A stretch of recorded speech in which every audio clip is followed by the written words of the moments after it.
राम कृष्ण हरी. ज्ञानेश्वर माऊली हे फक्त महाराष्ट्रालाच नव्हे तर विश्वाला मिळालेलं एक खूप मोठं ज्ञानवलय आहे. आणि त्यांनी जे विश्वात्मक देवाला मागितलेलं आहे ते आपल्यापर्यंत पोहोचवण्याचं काम ज्ञानेश्वरी या ग्रंथाने केलेलं आहे. पण त्यापूर्वी ही जी ज्ञानेश्वरी होती ती जेव्हा ज्ञानेश्वरांनी समाधी घेतली त्याच्यानंतर जवळजवळ 200 ते 250 वर्ष ती एकाच ठिकाणी म्हणजे ज्ञानेश्वराच्या समोर त्या समाधी गाभाऱ्यामध्ये होती. आणि नंतर तिला शुद्ध करण्यासाठी आणि लोकांपर्यंत पोहोचवण्यासाठी पैठणच्या शांतीब्रह्म संत एकनाथ महाराजांना त्यांनी स्वप्नात येऊन सांगितलं. आणि मग स्वतः शांतीब्रह्मांनी तिथे जाऊन ती ज्ञानेश्वरी ज्ञानेश्वर महाराजाच्या 3 दिवस सान्निध्यात राहून ती त्या ठिकाणी हस्तगत केली, मिळवली आणि त्यांच्या त्या कृपाप्रसादाने ती मिळाली. आणि नंतर त्यांनी अहोरात्र कष्ट करून शुद्ध ज्ञानेश्वरी निर्माण केली. ती आपल्यापर्यंत पोहोचलेली आहे. हे मी ज्ञानेश्वर माऊलींच्या सारख्याच ओव्यामध्ये, आता ज्ञानेश्वर माऊली खूप महान आहेत, मी मुमुक्षु आहे, पण मी एक प्रयत्न केलेला आहे की ह्या सगळ्या गोष्टी ज्ञानेश्वर माऊलींनी एकनाथ महाराजांपर्यंत पोहोचवलेल्या आणि त्यानंतरची प्रक्रिया याबद्दलच्या काही ओव्या आपल्यासमोर ठेवत आहेत. एने अंगिकपणे प्रतिष्ठानी जावोनिया नाथ स्वप्नी बोले गळा आवळणी होय अजान वृक्षिये. याचा अर्थ असा आहे की माऊली ज्ञानदेवांच्या अंतरातून प्रतिध्वनी निर्माण झाला आणि प्रतिष्ठान नगरी असणाऱ्या सिद्ध संतरूपी शांतीब्रह्म एकनाथ महाराज यांच्या स्वप्नात जाऊन माऊलींनी माझ्या गळ्याभोवती अजान वृक्षांच्या मुळ्या आवळत आहेत त्या काढण्यासाठी आपण यावे असे सूचित केले. नाथ उठोनी तक्षणी ज्ञानदेवांची बोलावणी धावले चुंबकत्वानी अलंकापुरये. या माऊलीच्या प्रेमळ स्वप्न दृष्टांतानुरूप नाथ चुंबकीय आकर्षणागत तात्काळ आळंदीस पोचले. संभ्रमी असता नाथ राये साक्षात्कारे बोलते होय सिद्धेश्वरांचे देऊळी जाये नंदीस्थानी शोधिजे. आळंदीस गेल्यावर माऊलींना कुठे शोधायचे या संभ्रमावस्थेत असणाऱ्या नाथांना साक्षात्कार देत सिद्धेश्वराच्या नंदीस बाजूस करून त्यावरील शिला काढत आत यावे असे मार्गदर्शन ज्ञानेश्वरांनी केले.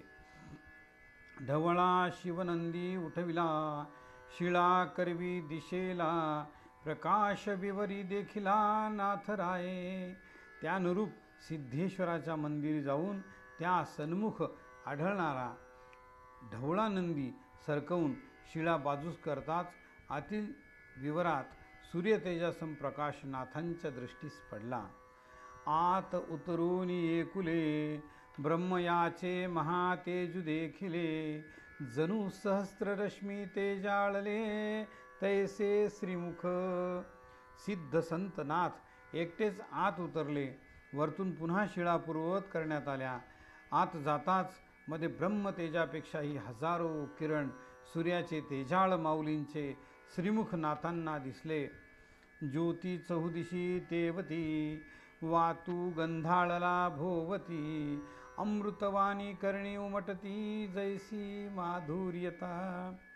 आज 4 दिशेला 4 समयातील प्रकाशमय ज्योती त्यांच्या दृष्टीस पडल्या आणि मधील वात अत्यंत सुगंधी होता. वात म्हणजे वारा अत्यंत सुगंधी होता आणि त्याच क्षणी माऊलींची अत्यंत लाघवी अशी मधुर भाषा मधुरवाणी नाथांच्या कानी पडली. म्हणते जाहले श्रीदेव प्रगटवी गा ज्ञानेश्वरी भाव रसाळपणु लाघव हर्षु होय मनी. भगवान श्रीकृष्णाचे अवतार असणारे माऊली नाथांना म्हणाले, सद्गुरु कृपेने निर्माण झालेला हा ज्ञानेश्वरी म्हणजेच भावार्थ दीपिका हा ग्रंथ जनसामान्यांसाठी प्रगट करावा त्याचा रसाळपणा लोकांपर्यंत तुम्ही पोहोचविताच त्यांना आनंद होईल. अतिनम्रू प्रणाम करी ग्रंथू करी अत्यादरी हर्षित मनाशी शाहरी अश्रू नयनी दाटती. नाथांनी ज्ञानेश्वर माऊलींना अतिनम्र होऊन प्रणाम केला. माऊलीच्या करांतून ज्ञानेश्वरी ग्रंथ आपल्याजवळ घेतला. ज्ञानदेवाच्या लेखणीतून लोककल्याणकारी जो ग्रंथ निर्माण झालेला होता त्याच्या स्पर्शाने नाथाच्या अंगी शहारा आला व आनंदातून डोळ्यातून प्रेमाश्रू वाहू लागले. आलिंगिले ज्ञानदेव अज्ञानी जना अंजन होवो जीवतत्व कळो येवो फलद्रुप करी नाथराया. ज्ञानदेवांनी एकनाथांना प्रेमाने आलिंगन दिले. या ग्रंथातील ज्ञानाने अज्ञ लोकांच्या डोळ्यात अंजन घातले जाईल व जीवनाचे खरे स्वरूप व सत्व व तत्व कळो येईल. ही माझ्या गुरुसह माझी इच्छा आपल्यामुळे फलद्रूप व्हावी अशी आशा व्यक्त केली आणि आदेशही दिला. जीवा आले परतने परब्रह्म साक्षी दुरावने हुंदके मुखी स्पुंदने लोककल्याणी जातसे. ज्ञानदेवांचे हवेसे सुगंधी सान्निध्य सोडून परतणे नाथांना नकोसे वाटू लागले. कारण परब्रह्मस्वरूपी भगवंताला दुरावताना नाथाच्या मुखातून दुःखावेगाने अस्फुट हुंदके येऊ लागले. मात्र ह्या ग्रंथातील ज्ञान लोककल्याणासाठी वाटप करण्यामुळे ते परतले. परत प्रतिष्ठानी तेजेसी सहस्त्र पारायणे प्रसन्नेसी अर्थाळने अभ्यासी प्रतिशुद्धी ते ओव्यांसी. पैठण नगरीस नाथ परतले. त्या दिव्य ज्ञानेश्वरी ग्रंथाचे 1000 पारायण करीत त्यांनी त्याचा अभ्यास केला. त्या ओव्यांचा अर्थ लावत समाज काही तेजस्वी ज्ञानाचा गैरवापर करतील म्हणून काही ओव्यांचे ज्ञानदेवांनी विदित केल्याप्रमाणे शुद्धीकरण केले. एक एक ओवी जान अपूर्व सुवर्णी जणू खान ज्ञान विज्ञानी तिये परिपूर्ण अनुभवावी. ज्ञानेश्वरीतील एक एक ओवी म्हणजे सुवर्णाची जणू खानच आहे. काही ओव्या वैज्ञानिक अभ्यासकाला नवे ज्ञान देणाऱ्या आहेत. त्याचा अनुभव आपण घ्यावा. जेथ संसारू प्रतिमा दिसे अंतस्तपटुदृष्टी नसे जलसरोवरारुसे मग चित्र नाहीसे. या सृष्टीवरील संसारी मनुष्यास पडद्यावर जसे चित्र दिसू लागते परंतु तो पडदा फाटून जाता आणि सरोवरातील जल आटून जातात जसे चित्र नाहीसे होते अगदी तद्वत हे जीवचित्र आहे. एथ उपजे शोधक वृत्ती शास्त्र निर्माण प्रवृत्ती वैज्ञानिक शोधक कृती त्रिकाल प्रसवे ओव्यात. व या ओव्यातून शोधक वृत्ती दिसून येते. तिथून शास्त्र निर्मितीचे विचार मनात उद्भवतात. भूत वर्तमान व भविष्यात वैज्ञानिकांनी निर्माण कार्य करावे, त्यांनी शोध लावावे असे ज्ञान सतत या ओव्यामध्ये स्त्रवत आहे. भास्कर गगनी स्थिरू असे तो चालना जीवासी दिसे विश्वी हे प्रकटन होईसे 13वे शतकी. पाश्चिमात्यांनी शोध लावण्यापूर्वी सूर्य हा गगनी एकाच स्थानी स्थिर आहे, मात्र तोच आकाशात एका स्थानाहून दुसऱ्या स्थानी जाताना दिसतो. धरेच्या फिरण्यामुळे पृथ्वीच्या फिरण्यामुळे तसा तो भास होतो. हे ज्ञानेश्वरीत 13व्या शतकातील शोध श्री ज्ञानदेवांनी लावला आहे. सलिले आवेशो निपडे चपला त्यातून उडे परितडिता कैसे जडे उदक पुन्हा. उंचावरून पाण्याचा प्रवाह तेजस्वीपणे खाली पडते आणि त्यातून योग्य पद्धतीने प्रयोग करतात.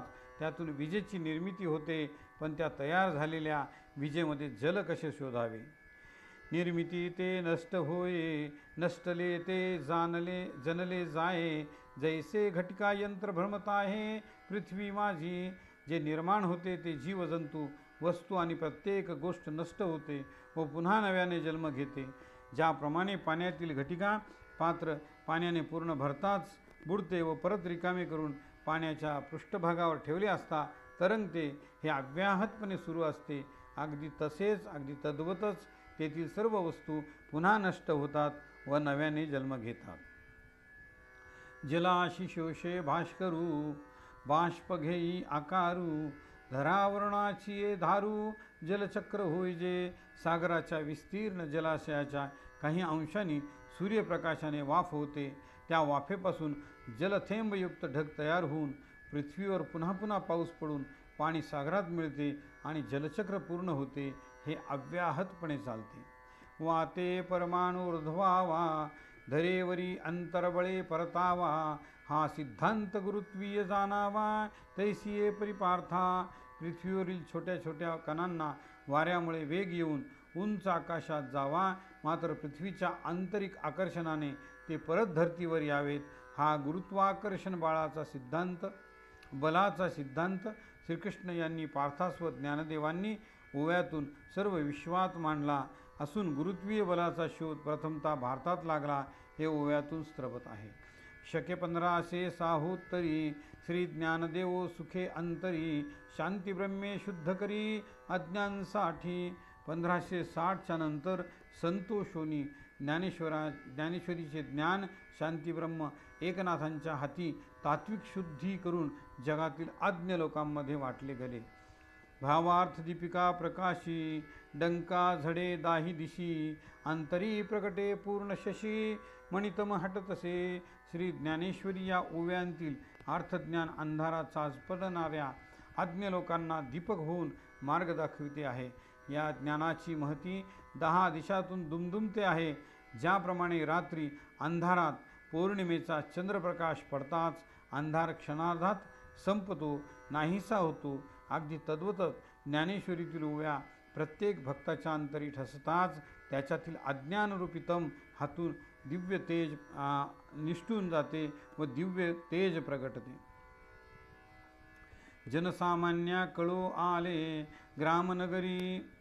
ग्रामनगरी जन आनंदले भक्तितृप्ती तन्हाले माऊली संतोषती. ज्या इष्टहेतूंनी भगवान श्रीकृष्ण यांनी ज्ञानदेवाचा अवतार घेऊन भगवद्गीतेतील ज्ञान प्राकृत भाषेत रचून जनसामान्यात वाटले आणि त्यांच्या अंतरात प्राज्ञ प्रकाश पडला, तेव्हा गावागावातील भक्तांच्या अंतर्मनात आनंदाचे भरते आले. भक्तीमुळे तृप्तीत नाऊन चिंब झाले. हे बघून माऊली श्री ज्ञानदेव संतोष पावले. श्रीदासे हाती धरोनी माऊलीने अक्षरे गिरवोनी शब्दे अभिमंत्रुणी पदरी घातले. श्रीदास या मुमुक्षू जीवास माऊलीने हाती धरून उपरोक्त ओव्या गिरवून घेतल्या, शब्दाचे मंत्रून दान पदरात घातले आणि हे जे श्रीदास या नामे लिहिलेल्या ह्या ओव्या ज्या आहेत ह्या प्रत्यक्ष ज्ञानदेव माऊलींनी माझ्याकडून लिहून घेतल्या आणि त्याचा अर्थ मी विदित केला. शुभम भवतु. श्रीदास, दासांचा दास श्रीदास. दिलीप चारठाणकर, परभणी. धन्यवाद.